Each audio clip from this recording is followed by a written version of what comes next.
morning, everyone. We want to be respectful of your time, and we have some amazing speakers today, so we're going to go ahead and get started. For those of you who are out in the hallway, feel free to come in, fill in the seats. So my name is Janet Pregler. I'm the director of the Iris Cantor-UCLA Women's Health Center, and I'm thrilled to be here for our 9th annual conference on reproductive health and the environment. I want to thank all the people who made this possible. And this includes many of you in the audience, many of your organizations who have served on our planning committee or as co-sponsors.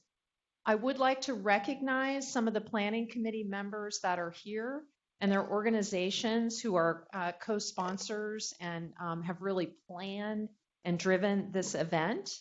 So I'd like to start with a list of some of the planning committee members who I know were planning to attend. If you're here, please stand so we can recognize you.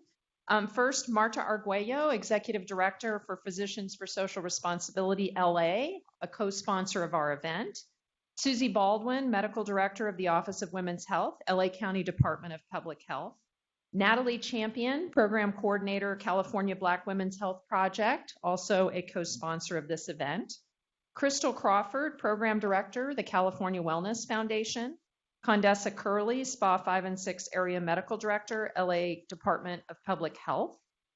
Ellen Item, Director of the Office of Women's Health of the LA County Department of Public Health and a co-sponsor of this event. Thank you, Ellen. Julie Friedman, who many of you met, who's the director of our Iris Cantor-UCLA Women's Health Education and Research Center. Lynn Kersey, who's executive director of the Maternal and Child Health Access. I'm not sure if Lynn's here quite yet. Jan Robinson Flint, executive director of Black Women for Wellness. She'll also be here today for one of our workshops, and they are also a co-sponsor of this event. Janet Scully, Program Manager, Toxicology and Environmental Assessment Branch, LA County Department of Public Health. She was fantastic assistance in putting this together. And then I wanted to recognize 2 additional directors of organizations who are our co-sponsors who couldn't attend today. Rachel Lee, who's the director of the UCLA Center for the Study of Women, and Nancy Halpern Ibrahim, who's the executive director of Esperanza Housing Project. So I'd like to thank all of them. Now, in addition, we have additional co-sponsors, and I think many of you are here from these organizations. So if this is your organization, feel free to give it a little shout out as I continue. So California Latinas for Reproductive Justice, California Pan-Ethnic Health Network, Dignity Health California Hospital Medical Center, Instituto de Educación Popular del Sur de California, IDEPSCA, Los Angeles, yay! Los Angeles Coalition for Reproductive Justice, Maternal Child Health Access, SAGE, Strategic Actions for a Just Economy, the Southern California Environmental Health Sciences Center at USC, and we also have co-sponsorship from our sister campus at the University of California, San Francisco, both from their departments of OBGYN and from their program on toxicology. And finally, Visión y Compromiso. So I'd like everyone, if we could, to give a hand to this amazing group of organizations.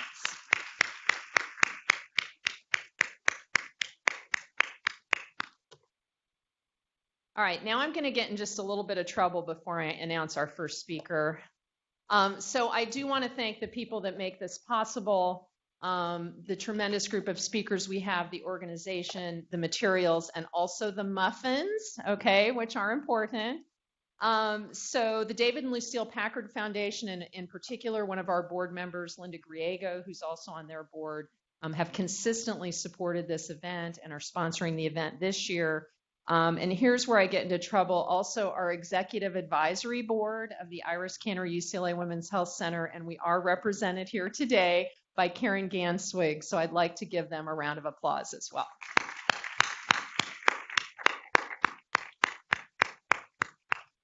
All right, now it's my incredible pleasure to introduce Ellen Item, who's the director of the LA County Department of Public Health Office on Women's Health.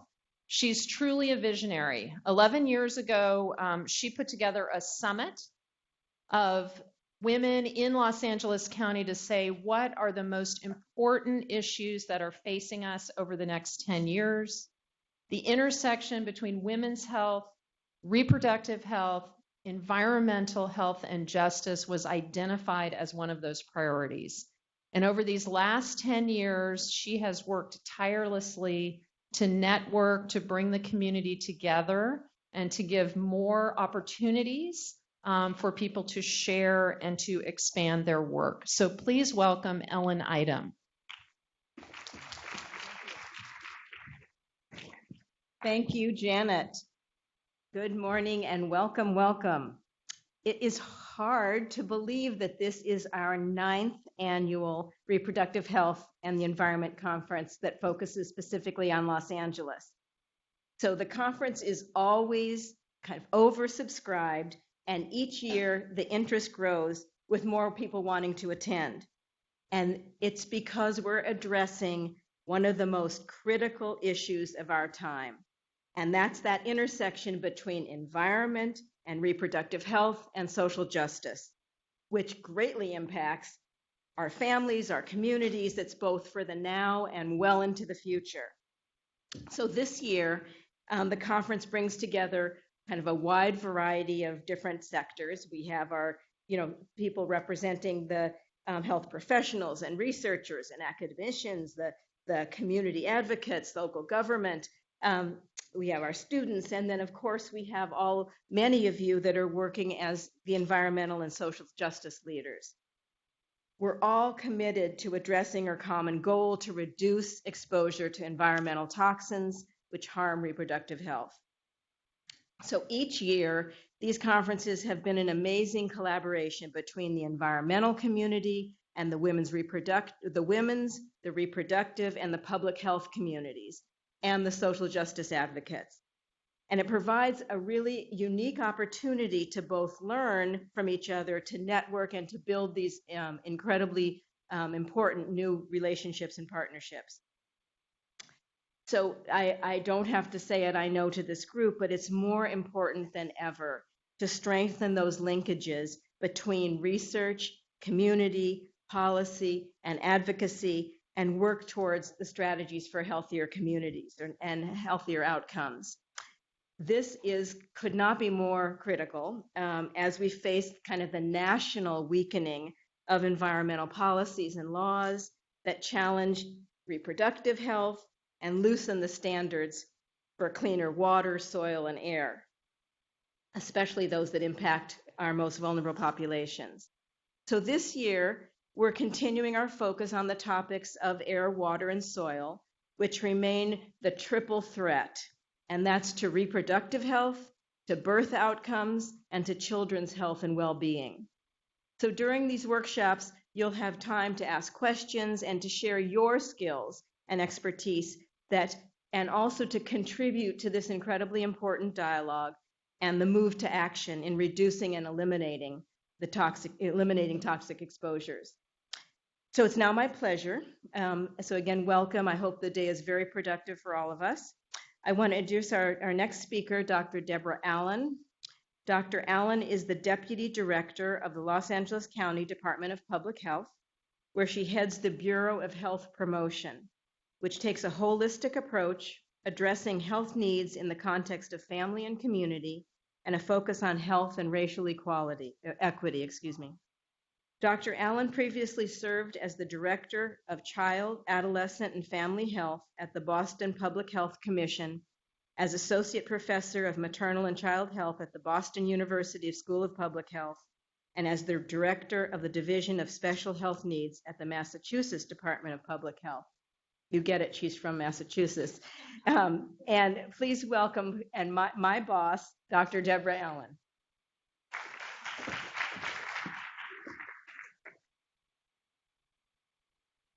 So it is the 9th of these conferences, but the first for me and very exciting for me. I just a personal note, aside from coming from Massachusetts, is that the reason I went to school in public health was somewhere in, I won't give the exact date, but a really long time ago. I was scratching my head over what an English major who's really upset about the environment does. And my friends told me she goes to school in public health, so I did. And I ended up actually finishing my studies in maternal and child health, but that was via lead poisoning, which was the first thing I worked on when I got out of public health school. So the issue of the environment and reproductive health really weds two things that have been very central concerns throughout my career and the basis for my interest in public health. And I want you to know I still go to sleep in t-shirts. I unfortunately ended up being the owner of a box of these, and I love them too much not to have moved them from Massachusetts. So it's a box of t-shirts that says May 15th, 1978, the beginning of the solar age. It hasn't proved to be quite true, but it's still a hope. So I'm just going to say a word about the salience of this conference and these issues for the Department of Public Health, particularly in relation to the work that we do in our Bureau of Health Promotion, where one of the things we're focused on is birth outcomes. I'm sure you all know that infant mortality is a global marker for public health of populations, and it is, of course, in LA, a marker for inequality. This is a slide of infant mortality rates for different populations in LA, and what you can look carefully and see the details, but the big picture that stands out looking at this slide is that the top line, which represents infant mortality in the Black population, is approximately double the line for the county as a whole. And for most of the population groups in the county, it's actually the Black infant mortality rate is actually 5 times the rate for the Asian population, which has the lowest infant mortality rate in the country. And I think it's important to note that both as an issue of justice, of this terrible tragedy that's inflicted on Black women, Black families at a rate so different from that of the rest of the population. But it's also an interesting marker because it allows us to ask the question, well, what's different about Black women and their lives that leads to that enormous difference in this profound marker of population health? And the answer is a lot of things, but an important question for this conference is the environment one of them? Does the environment play a role in that inequality?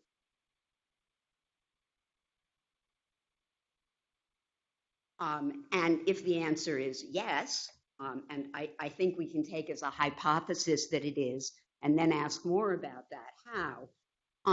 And I think what probably immediately pops to mind, and this is a sophisticated audience, I know you think about these things, is that there are very different exposures for women based on where they live, where they work, how they take care of their physical bodies, and all of those things cumulatively, right? So we know that Black women are more likely, low-income women in general, Black women in particular, as a result of discrimination, as well as poverty, to live in neighborhoods with high levels of air pollution and other toxins in the physical environment.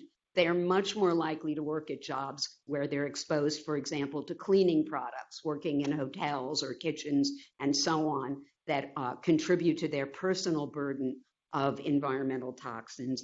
And they are sold products both based on a deprecating approach to Black women's physical beauty, and that are also sold because targeted to Black women based on being less expensive than the high-end products that are full of estrogen mimickers and other kinds of toxins that affect them. And really, Black women are the sole market for some of those products. A few other people may use them, but they really are. You can go to the drugstore and there's a part of the drugstore that is specifically for Black customers, African American and African, or of African descent. And then there are also questions of exposures in diet that are really shared across poor people in the United States in general, but foods that are high in fat, foods that are high in sugar, foods that contribute to the burden of obesity in the population, and expose people to more toxins. But I really want to encourage you in this conference in thinking about the environment and reproduction, not just to think about exposure, which is the obvious way that women differ, but also to recognize that birth outcomes reflect all aspects of a woman's life, including the daily experience in the case of Black women of social injustice, of being discriminated against and experiencing stress as a result. So that it's not just that Black women are exposed differently, but that the things they're exposed to may have a differential impact on them based on vulnerability they bring to that exposure. So that if a woman has a very high level of stress and hypertension, or if a woman is overweight and is exposed to estrogen mimickers, it's not going to be the same effect on her as it will be on somebody who experiences that same exposure, but with less of those risks already brought to that encounter. And then finally, I think a third thing we think about these questions in general in saying, why do Black women have more adverse birth outcomes than white women, Asian women, Latinas in California and the United States in general, but they specifically apply in the case of environmental exposures as well. The third thing is that there may be less access to remediation. So, for example, if you live in a neighborhood with a high level of air pollution and you have stress as another risk factor for asthma, you may not be able to move as readily if you are Black, both because you may be more likely to be low income and because there's discrimination in the housing market. So I think it's tremendously important to address the environment and reproductive health, but really important to consider that in the context of Black women's lives, of the lives of women in general, and think about how those experiences interact. I'm thrilled that you're having this conversation. I think as a health department, we will learn a tremendous amount from it. And I look forward to learning with you about what we can do to improve birth outcomes, reproductive health in general, and the environment. Thanks very much.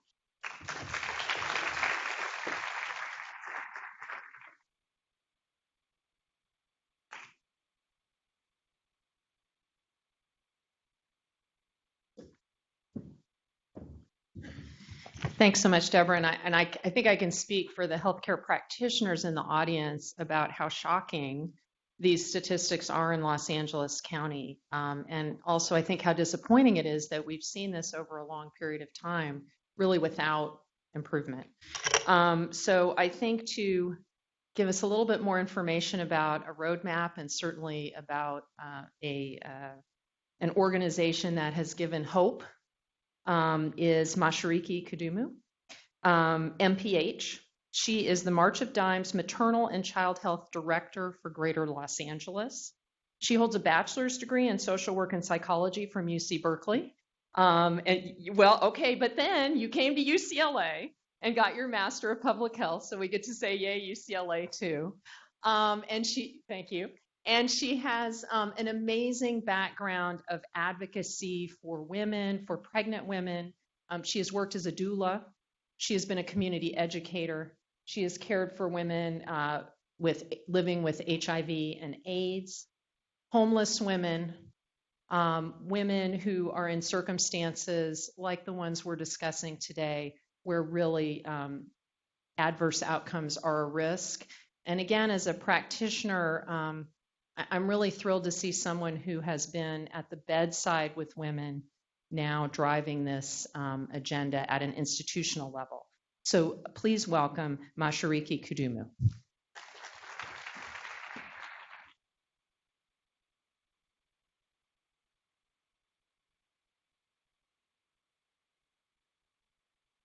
Thank you. Thank you for having me. And it's always a pleasure to follow Dr. Allen and hear about the incredible work that LA County is doing, especially to highlight and raise the issue around the disparities in infant mortality and their action plan to really address the disparities here in LA County and some of the birth outcomes and making an action plan. And we're happy at the March of Dimes to be a partner with them.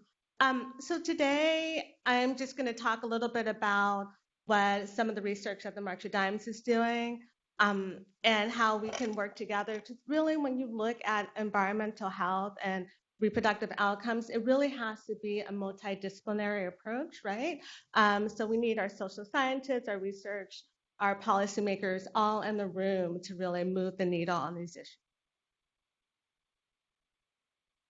So at the March of Dimes, we lead the fight for the health of all moms and babies. We believe that every baby deserves the best chance in life, but we know that all babies don't get one. And some of the reasons is what Dr. Allen talked about, right? When we look, I'm not sure if you all realize when you looked at her chart around infant mortality in LA County, did you notice how with other races, the infant mortality rate was decreasing, but with African Americans, it was increasing?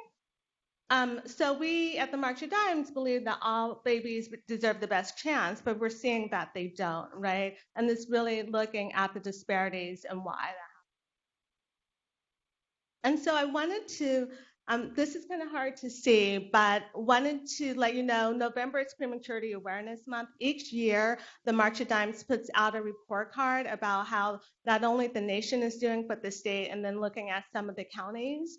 So our nation being one of the richest and most industrialized has a C. So about 1 in 10 babies are born premature. We know that prematurity and its complications is the number one cause for infant death. So if you stop or stemming the tide of prematurity, then you are going to lessen infant death. And so here in LA, in California, we have a B. In LA County, our rate has worsened.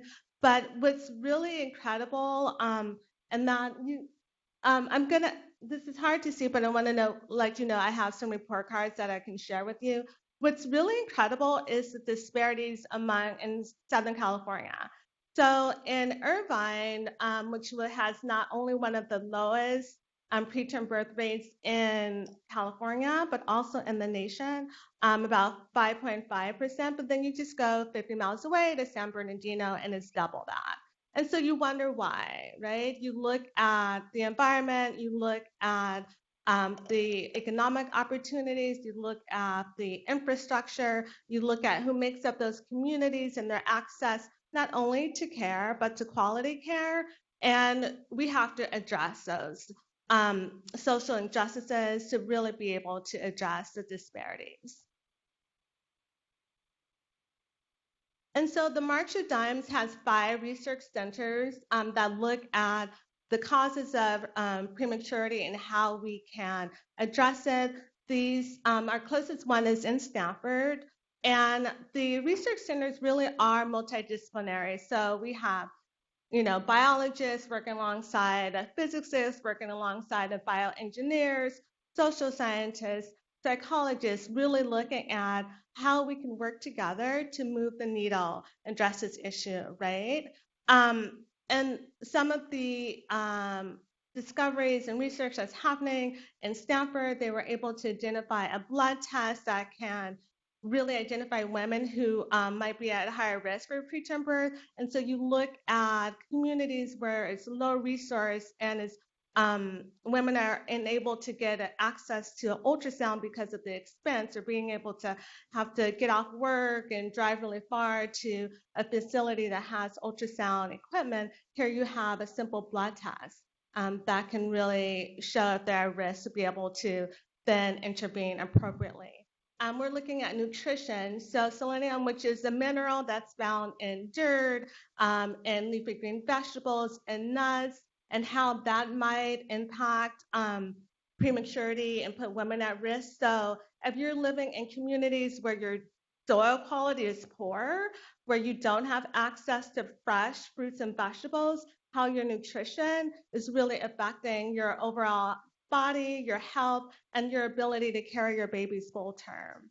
And also to Dr. Gary Shaw, who's in Stanford, is looking at the relationship between pollution and pesticides, and where in a woman's pregnancy, it increases the risk of preterm birth, right? So we know in San Joaquin Valley, and where there's more agriculture, that women are, not only the women who are working in the fields, but women who are living in those communities, their load in terms of exposure to pesticide is really high.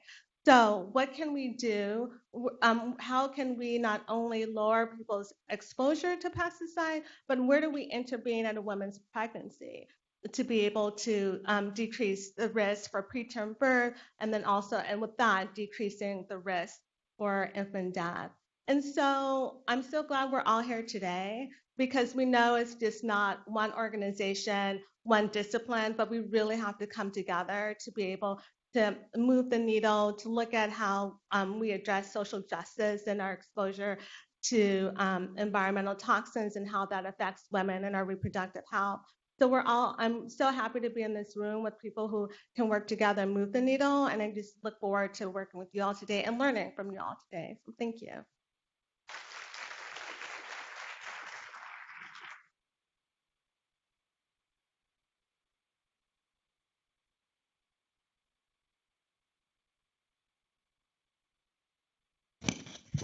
Now I'm incredibly excited to introduce Dr. Jyoti Puvvula, who is a fellow faculty member, I'm very proud to say, at the David Geffen School of Medicine at UCLA.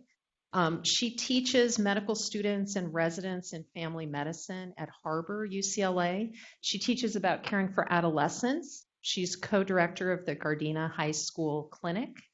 She also is involved in mentorship of urban youth toward health careers and careers as physicians through an organization that brings together our medical students, our residents, and interested students in the community. And she has been actively involved for the past 3 years with the Better Watts Initiative and the Jordan Downs Environmental Justice Coalition. She's going to talk to us today about how we can improve some of the issues that we're hearing about in terms of the intersection of improving our environment to improve women's health and reproductive health. So please welcome Dr. Puvvula.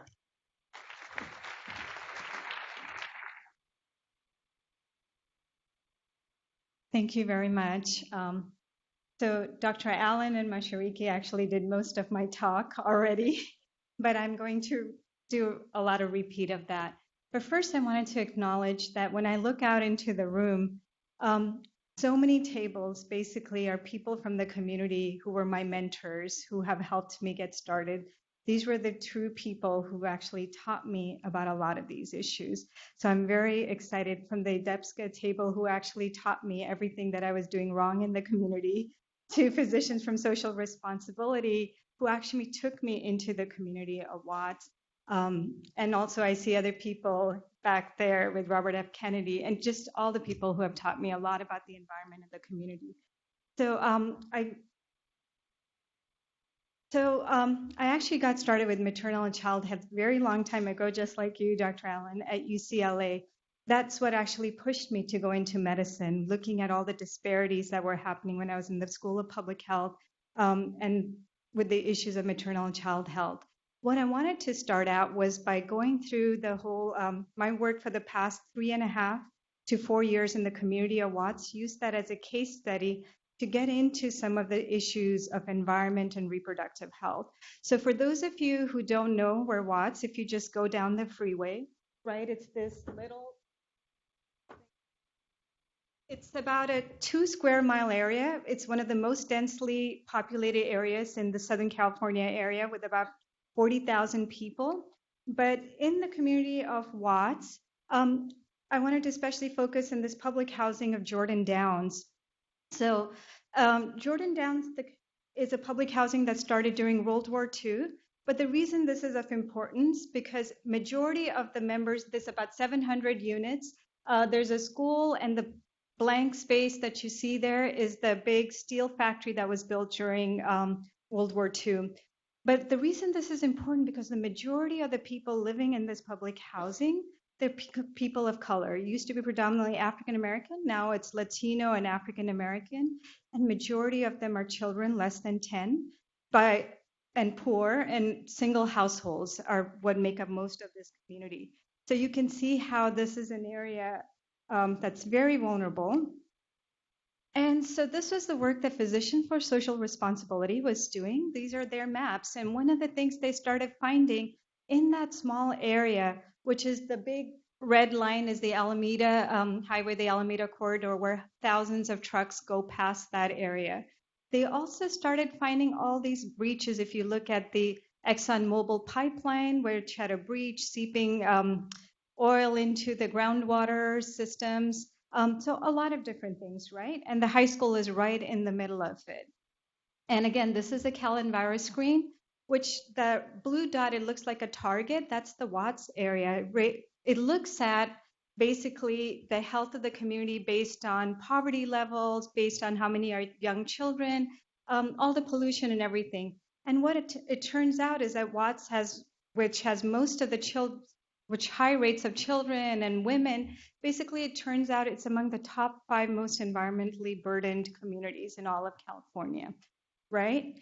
And then PSR they started doing samples of soil, water, and all of these. And these were the things they started finding: lead, arsenic, naphthalene, TCE, all of these different things. And then they started talking, what do we do in a community which is all children, majority less than 10, pregnant women, all these young people, what do we do? So that's when they started getting me involved. They came to us, they were doing tours for us and training physicians. And they said, can you come and talk? As a physician, if you come and talk to families, parents, and moms, you can explain to them what's going on. How can they decrease the effects of these on the unborn child? So one of the things that we started doing was forming the whole coalition of Better Watts Initiative. So PSR, which was already working with LA Human Rights Collective for housing, the Jordan Downs residents, the Legal Aid Foundation, and then we joined with them. And one of the things we started doing is these health talks, basically. Every month we would get together. We started talking to them, to pregnant women, most of them, and many of the parents who had young children started coming to these talks to learn about what is the impact of lead. What's the next month? It would be, what's the impact of arsenic? What's the impact of the other pollutants? We would tell them, where do they find it? What can they do? And every organ system, how does it affect it? So that's one of the things we started doing. Sorry, somehow my slides are a little bit out of order. But one of the things the residents started doing, they started advocating for themselves.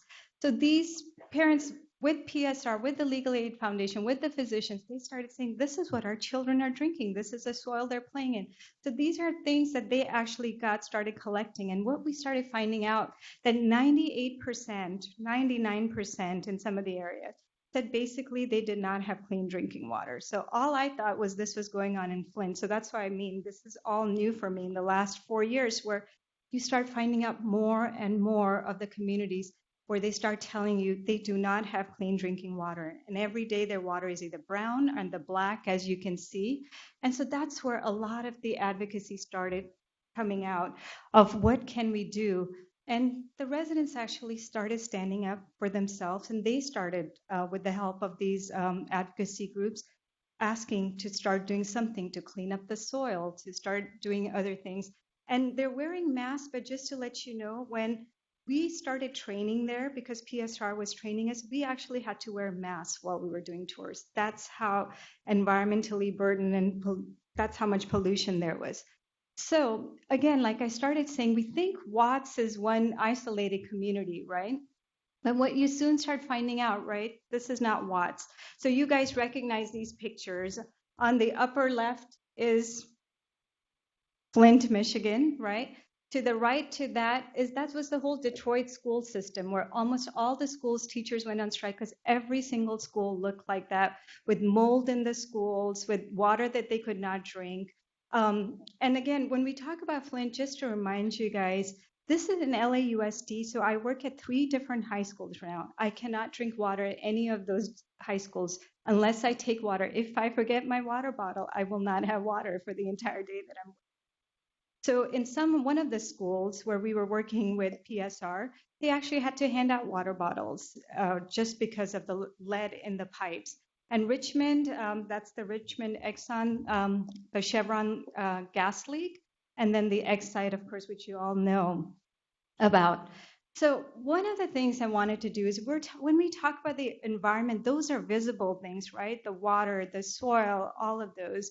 But I want us to kind of look today with the WHO definition, where it expands the whole definition of the environment, like the previous speakers talked about.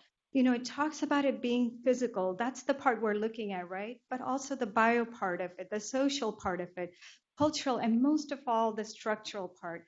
What are the systems in place that have created all of these issues? Why are we in this situation? Why are we even talking about environment and reproductive health? So starting to look at those kind of things. This is the same picture with the innermost circle is the part you guys are going to talk about at length today, right? The soil, the water, and things, but starting to look at the other layers beyond that, the natural, the structural, and all of that.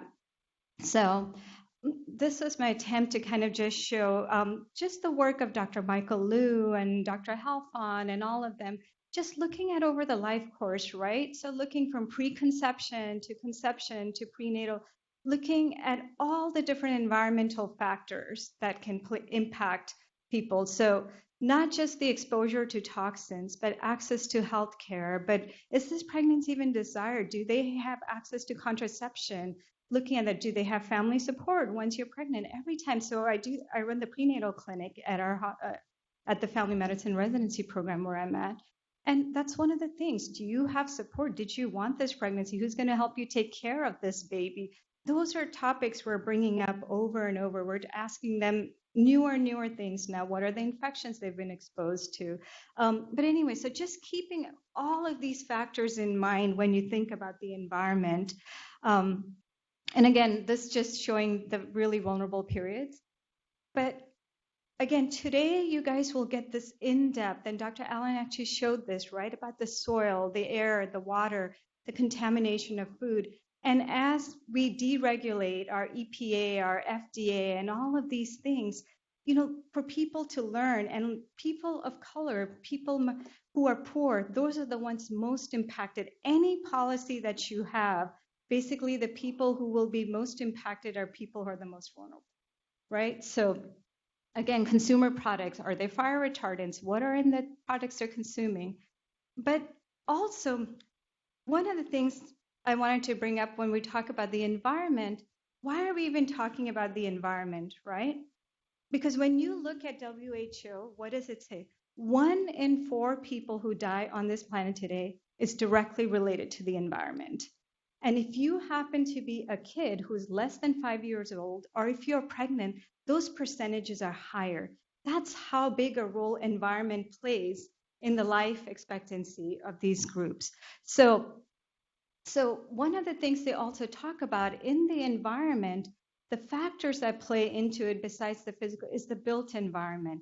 What is the structure in place? Do you have transportation? You guys brought up the access to food.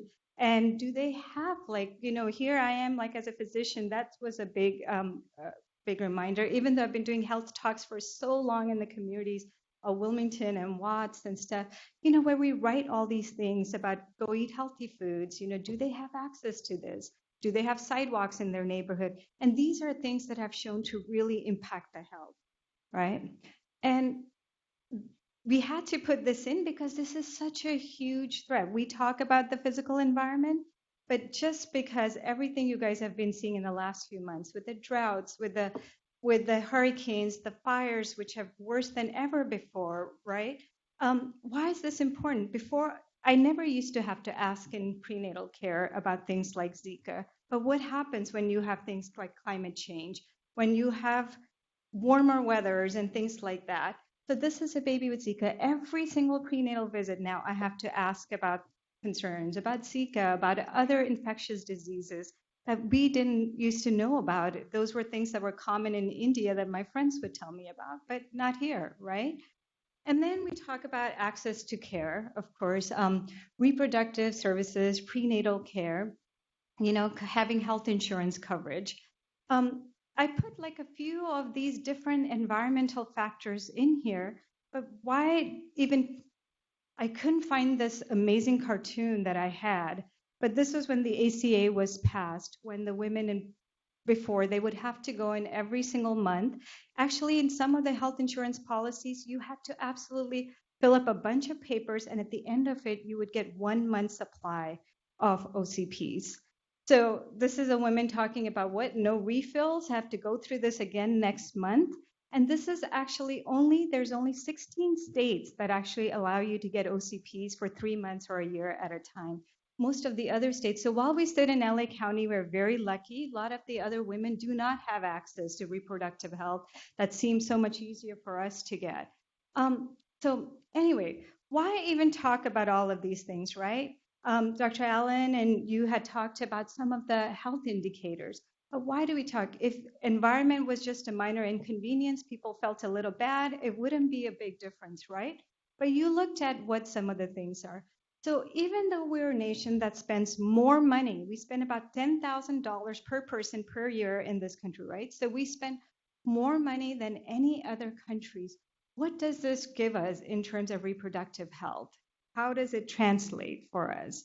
So we translate, it's really small, but United States is the one at the very end. When you look at teen pregnancies, we have one of the highest teen pregnancy rates in the developed world when you think about reproductive health and access. When you look at unintended pregnancy, one of the things that has happened, even though the rates have dropped, women who are poor, women who are colored, they tend to have the highest rates of unintended pregnancy at this time. And then what you ultimately, infant mortality, right? We talk about, look at where we are. So we have an infant mortality rate where it puts us about 46th ranking with all the money we're spending, 46th ranking among all the nations in the world. And I just want to give a little bit comparison.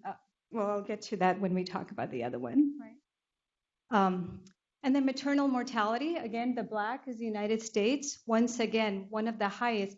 The one highest up there is Mexico, but that's how far up we are when it comes. So it's not just the newborn children. It's not just children less than 5 years of age. It's the maternal mortality also. And this follows over the life course. And then we end up having one of the lowest life expectancy. Our life expectancy is the same as the one in Cuba, which is one of the poorest countries in the hemisphere, in this hemisphere, right?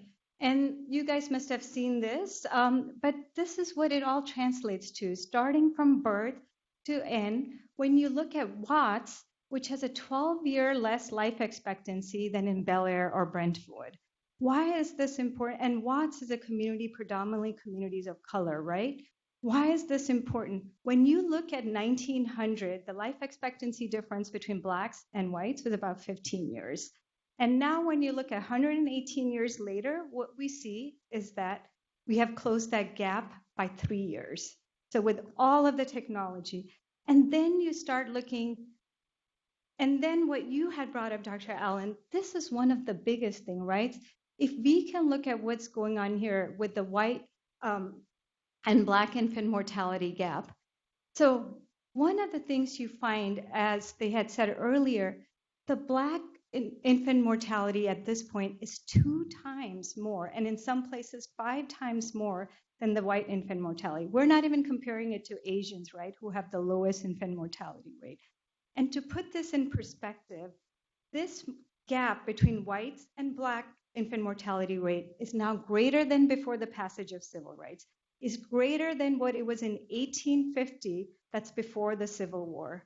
So with all our technology, that is a big thing for us. What are we doing about this gap, right? And then you guys have probably seen this slide as well. So the slide on the very right, the dark blue is the infant mortality rate for black kids, and the one on the right is the white kids. And this is based on maternal education. To the far right, what you see, it's the mom's education level. So what you find is black moms who have a professional education, professional degree, their infant mortality rate is the same as a white woman who has 8th grade or less education.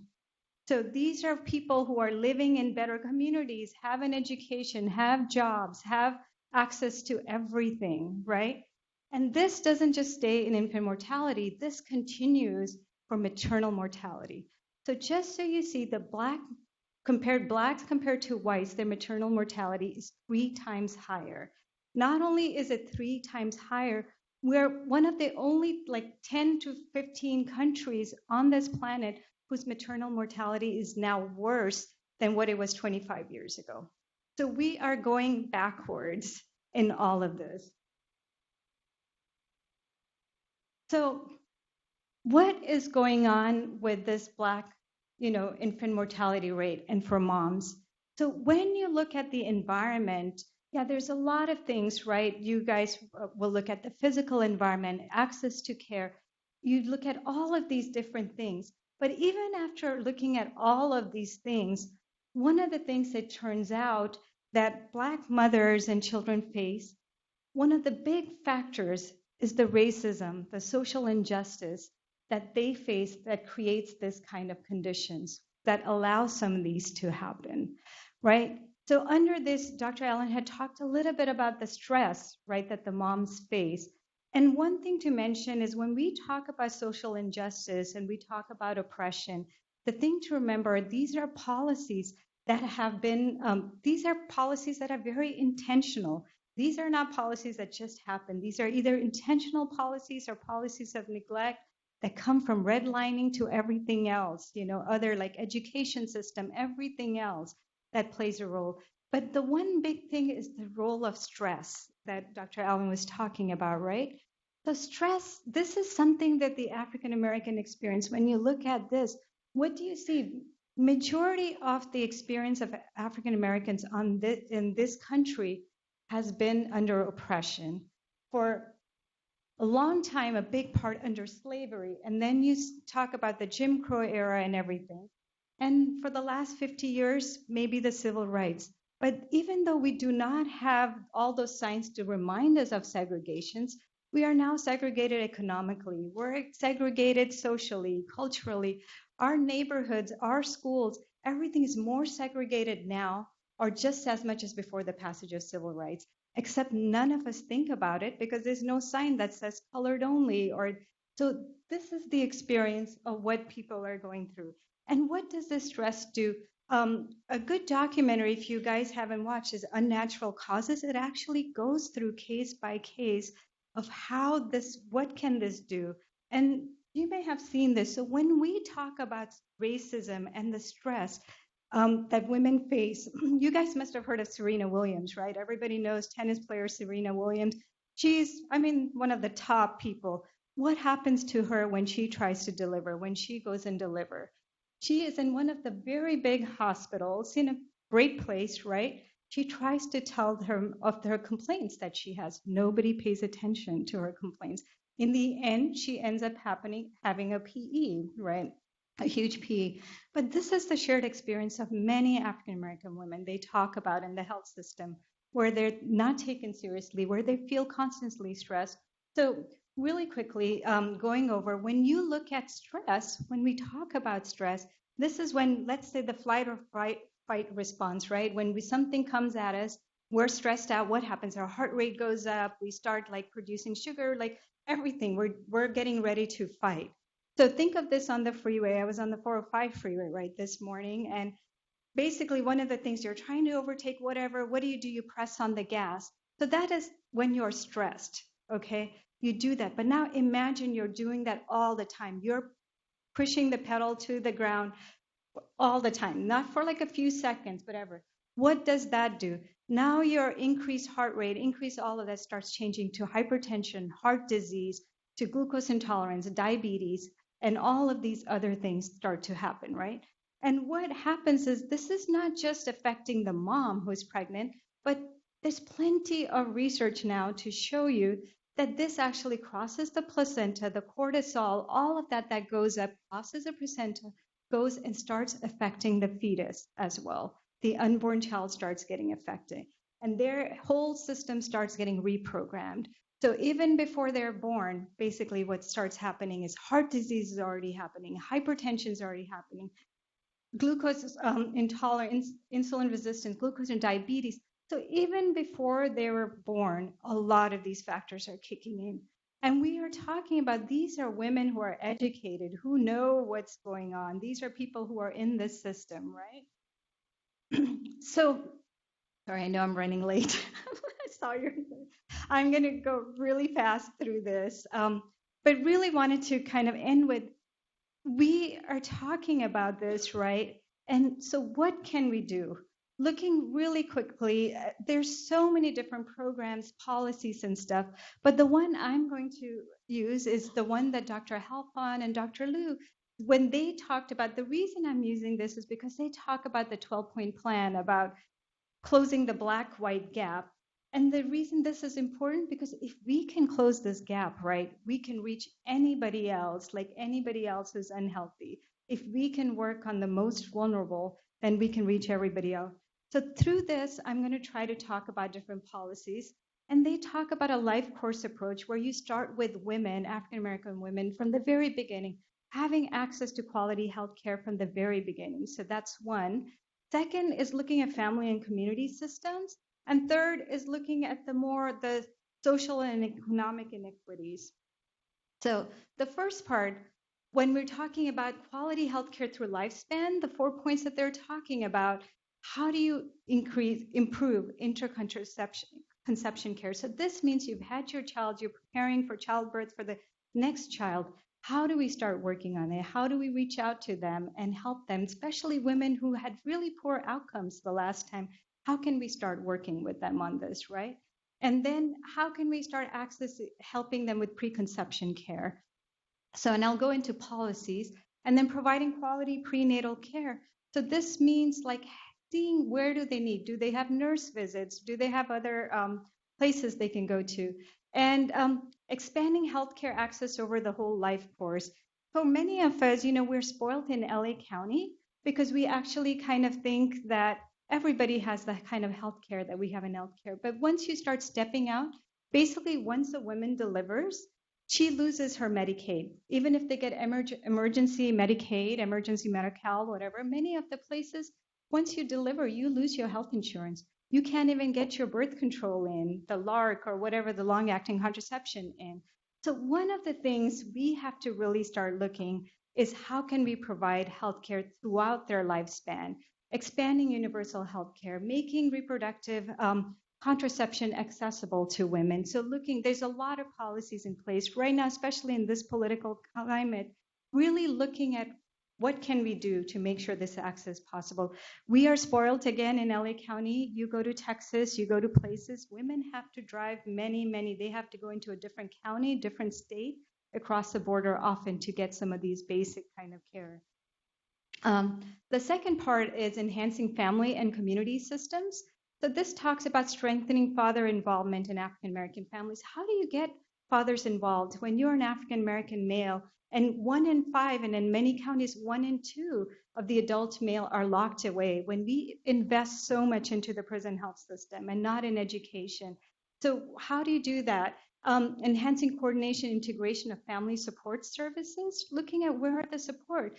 So many of the kids who come, African American babies, 60% are born into single family households. 1 in 3 do not have another parent involved at all.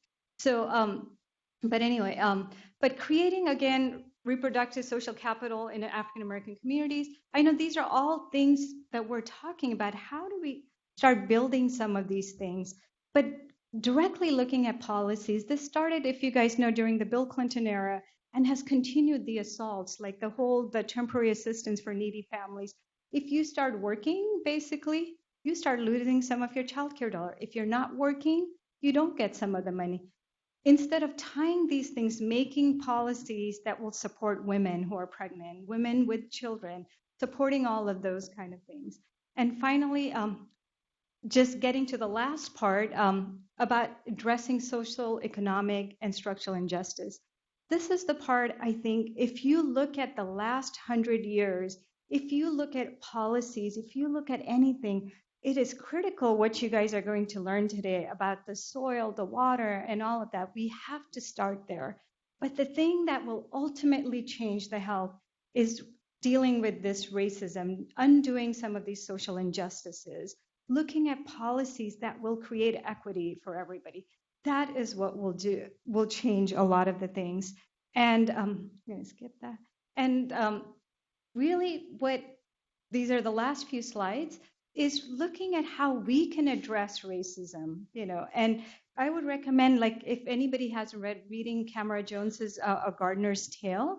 and really looking at racism. What can we do when we leave, right, from here? Looking at what are our personal biases. If you haven't taken it, go to the Harvard Implicit Association test, take the test, and start looking. Don't feel guilty when the results come. Even African Americans who take the test, they found that they favored whites over blacks, or they were neutral. So this is something we need to start first looking at our own individual level, then looking at our interpersonal level and at the institutional level as well. So I will end with this last slide because I threw out all these different things at you guys, all these different numbers. But one of my mentors, Dr. Geiger, he had talked about this whole concept of lives less worthy of life. He was also the founder of PSR. He talks about this concept. This concept came during World War II, during Nazi Germany, the whole concept of lives less worthy of life, where they felt that some lives were not worthy of life and they could be ended.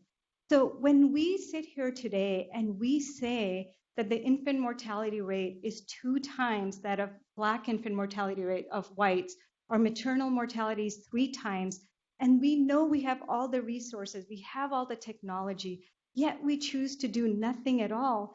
Essentially, even though this is not similar to what the Nazi Germany was, essentially what we're saying are that these lives, these Black lives of women and children, are less worthy of life than our own.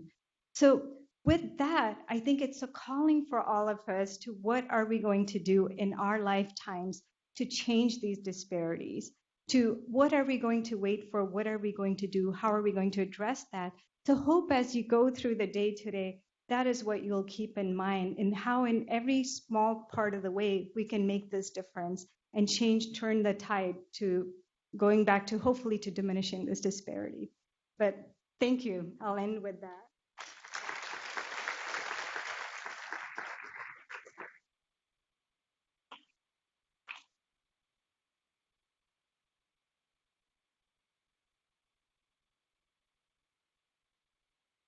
I guess we have a couple of minutes, they said, for 1 or 2 questions. Any questions at all?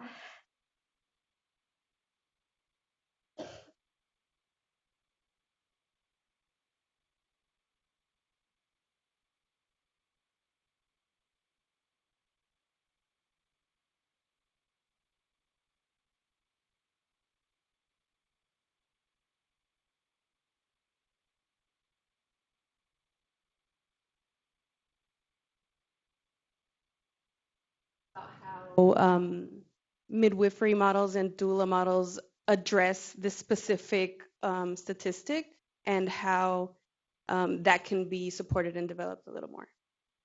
So actually, when I was doing the policies and programs, if you look at models, there's many models across the country that actually are using more and more about midwives. They're using doulas. They've actually found those, especially focused towards African American women, they've had really much more improved birth outcomes, where they're treated when they walk in to see their midwife, when they go and see them, they have found that they actually feel less stressed, they feel much better, and they're treated in a respectful way, and they're followed through their whole course, and they don't just get abandoned when they've delivered the baby. And they've actually shown like much better outcomes. I don't have the exact number. I cut out a bunch of slides, but that was actually the models that I wanted to present, because they have shown in many communities that that has a very positive impact when you look at the whole person, build those relationships. So, yeah. Yeah, hi. My question has to do with the water, and I'm wondering if there's been any kind of effort to do any kind of repiping. Is that part of the problem versus the water source itself being a problem? Yeah, so basically, since we found out, we actually ended up doing a household survey along with the whole Environmental Justice Coalition in all the Watts area. And based on that, what we did actually was, instead of just doing the survey and finding out all these people who are complaining of water problems, we had a whole water summit. We've had 2 now. A third one actually happened just a few weeks ago. 3 water summits, and they started actually looking that there are multiple different causes. There was the infrastructure. They actually found different places. Yeah, sometimes it's just the home where the lead pipes need to be, but then there's apartments and other places that where the things haven't been changed since the 1940s almost. So there was a lot of different kind of issues, but it was also the main central systems also. And one of the things that had happened, so they're actually looking, so UCLA Luskin actually started working with the coalition to do, and with the Department of Water Power, actually they're doing households, they're going into the homes, doing water testing now based on these results that have come out. They're doing water testing and looking at what can they do to change. But one of the big things they found is that places that have private companies, they're much less responsive to the communities and neighborhood than when it's public. So when you privatize things like water and stuff, less is happening and things. And what the EJ Coalition has done, they were trying to get the SB 623, which is the Safe and Affordable Drinking Water Bill, passed. So residents of the community and others have started going to do legislative. As it hasn't passed, but we were waiting for the governor to now try to make it. It is a human right in California, yet we do not have safe, affordable drinking water for many of the communities in California.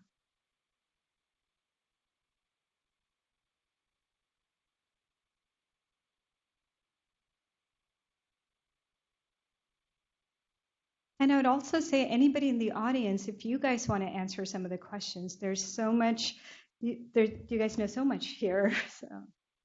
Morning, and thank you for your wonderful presentation. I wanted to know if there was any grassroots opportunity that the community themselves can bring in somebody like a water project or something where they can deliver water bottles on certain days of the week. Because even if you go, for example, any of us were to go overseas to Thailand and even stay in a major hotel, first thing they do is give you 2 bottles of water. Or some of the other places overseas in the Middle East, they always give you water. Please brush your teeth and do everything with bottles of water.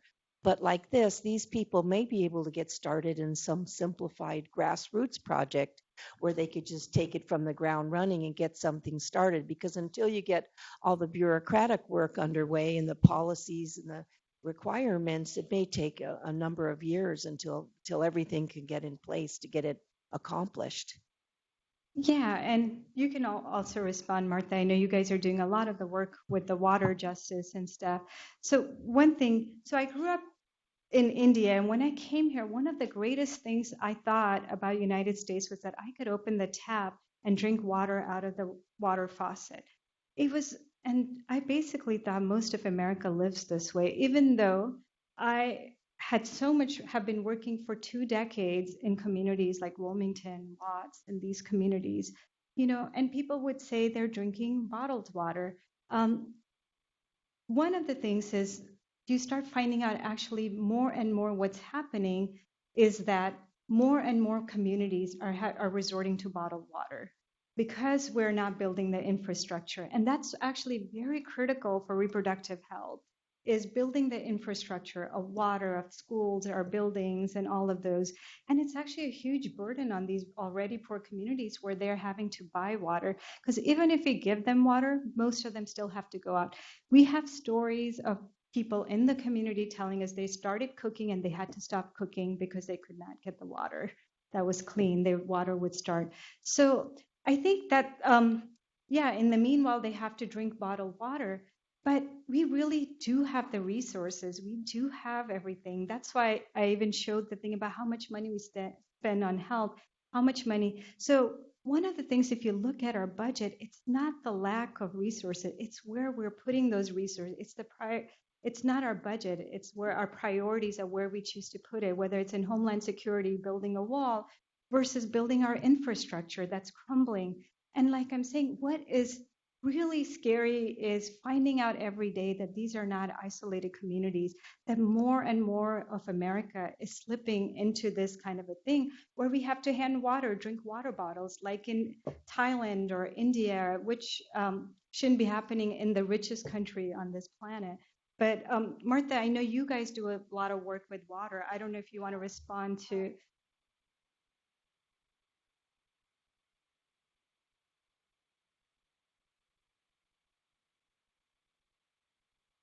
I think from a public health perspective, the passage of the Human Right to Water Bill took way longer than it should have to declare that human beings have a right to clean water.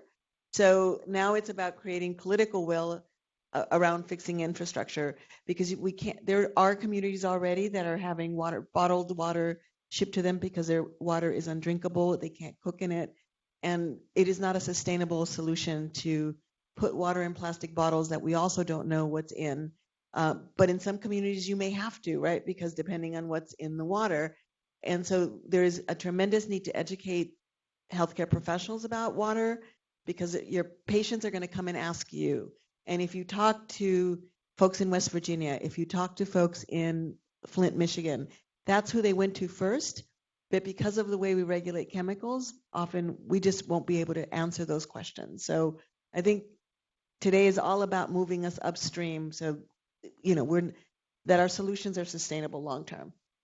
And this is the most developed country in the world, supposedly. We should be able to get water to humans that is safe. And the fact that so many people think that it's unsafe, right? When we did the survey, when so many Latinos are paying out of pocket for water, which, I think I read something where it's like we end up paying more for water than for gasoline because we don't trust those systems. And when kids are going to school in 2018 with lead in their water faucets, there is something systematically wrong. So, Michael. Don't worry, everybody. She'll get it back later. I think we have time for one more question. Hi, thank you so much for your presentation. This was extremely enlightening, if not terribly depressing. So I know that you work directly with education, both in schools and with individual patients, and I was curious to know how you make the link between the direct education and these systems change approaches. As an educator, I would love to incorporate some of these ideas, and so that we can keep empowering communities to take action and be a partner in that process. Yeah. So I'll even talk to some of the mentors on the DEPSCA table. So one of the things they taught us about many years ago was about popular education, which is what they do really well. So what the concept of popular education is, first of all, understanding that really the communities know what's making them sick. They know what's going on. So our job, first of all, as educators, when you look at the popular education model, is first to go into the communities, be alongside with the people in the community, learn from them, and then you accompany them. We don't need to really educate them. Like I was showing the slides earlier, yeah, I would tell them about the whole pathophysiology of how does it affect your kidneys, your brain, and all of that. But really, they know they're getting sick, what's making them sick. And our job is not to lead them necessarily, but be part of the whole thing and to really make them be the ones, have them be the people who go out and advocate. So that's why I had put in the advocacy. I had a bunch of slides from when they were doing legislative visits. They were going up to Sacramento, to going up to different places to really advocate for themselves. So I think our role as educator is, first of all, to learn from them and then to really accompany them. We can show them our expertise, but they will tell us what's making them sick. And then we can use our research background. We can use our other health background to do that. I'm not sure if I'm answering it, but really it's about accompaniment. Education is where we're learning from each other, is the model that I would use. And they actually do a really great workshop at EBSCO on how to do popular education in the community.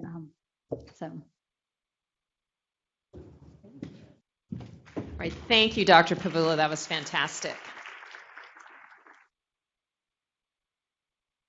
Okay, so to your point, I do want to give a note of hope. Okay, so we heard about how California really is a leader. I was interviewing a medical student who hopes to be a resident here in UCLA from Texas. And, I was able to talk about all the models we have here, as you were saying, in terms of better access to prenatal care, in terms of better access to health overall. And I think part of what we can do is to make California a leader and keep us a leader in these efforts. So I hope that can be a note of positivity today in terms of making these models. Yes.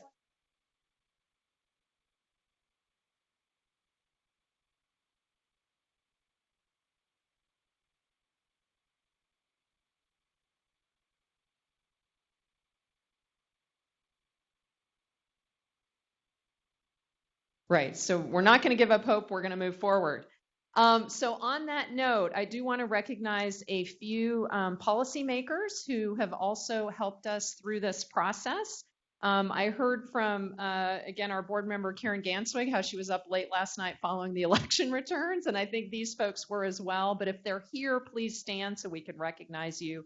Norshell Brown, who's policy assistant for U.S. Congresswoman Nanette Berrigan. And congratulations on her reelection. Irma Gorosino, who's field representative for Congresswoman Linda Sanchez, the 38th District of East LA. And again, we can congratulate them. Lizette Zardaneta, who is field representative for the office of Assemblymember Miguel Santiago from 53rd Assembly District. And finally, Janet Chin, who's district director for the 22nd Senate District, which is represented by Ed Hernandez, and that's in the San Gabriel Valley. So thank you to all of them. A little bit of housekeeping to let you know some information that our committee wanted you to have. So if you look at your folder, you'll find that on the left side, there's a lot of good information about the state of California, our representatives, information in terms of contacting them, in addition to the agenda and information about your speakers, in case you want to contact them as well. And then on the other side, on this side, as you can see, we have information about programs that we're involved in, many of the members of our planning committee, in terms of preconception counseling, all the organizations and groups that are part of this effort. So again, for your networking. And finally, I'm always told, please, please, please fill out your evaluations. You hear that all the time, but it really does help us make this conference better. So in terms of what we're going to do now, first of all, I would like to give a big shout out and thank you to Julie Friedman, to Sierra Moon, to our interns who put this conference together. Thank you to all of them.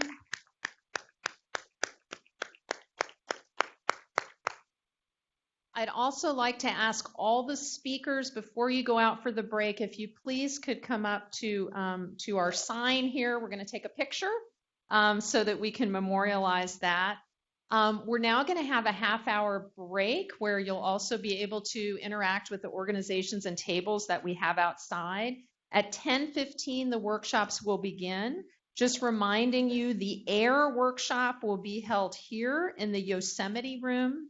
The soil workshop is in the Catalina room just outside the registration area by the display tables. And the water workshop will be held in the Mojave room, which is located just past the Catalina room. That's near the registration area. After the breakout sessions, around 11:45, we're going to be breaking. And then at noon, we'll have a buffet luncheon. Come back at 12:30 because we're going to have a fantastic panel and we will be giving the mic back to Marta so you can hear more then. So again, I'd like to just take one last moment to wait.